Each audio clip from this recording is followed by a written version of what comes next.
Okay, lakini kwa sasa mara nyingi mkutano inatumika kwa kipindi ambacho naamini inakuwa hawajapata hiyo kitambulisho. Sasa hapa nipo Nanda. Nipo Nanda hapa, nimewapa mimi mifuko 150. Kwanza hapa hakuna kituo cha afya, leo nisingetoka bila kutoa mifuko 150 ya simenti. Ndio. Kwa hiyo nimemwagiza mtendaji atakuja halmashauri mpe ramani zile za vituo. Ndio. Ili wewe kwa vile hii ni sekta yako, muje msimamie sasa msingi uanze kujengwa. Na mimi nitaenda kutafuta pesa huko makao makuu ili kusudi kituo hapa kikamilike Nanda. Kwa hiyo kwa wazee wa miaka 60 hapa Nanda, wewe toa maelekezo kwa madaktari wa hapa kabla hatujatengeneza vitambulisho hivyo vya kuwatambua kwamba huyu ana miaka 60.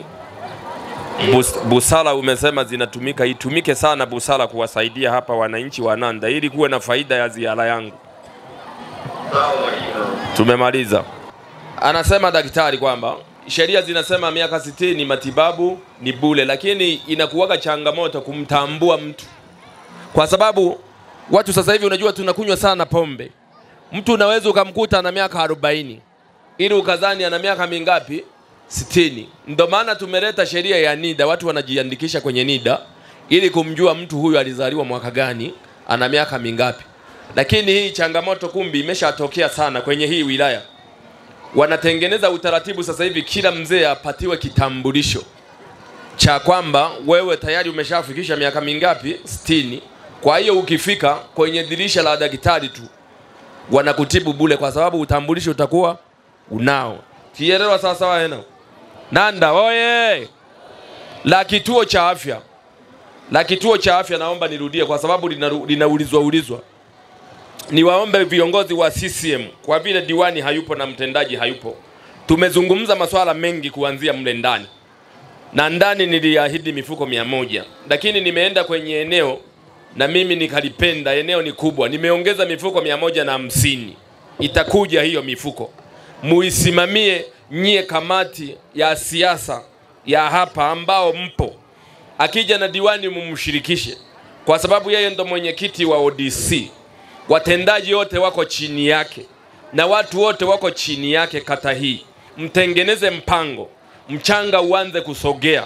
Na mawe yaanze kusogea pale. Ili simenti itakapokuja yaanze kufyatuliwa matafari haraka.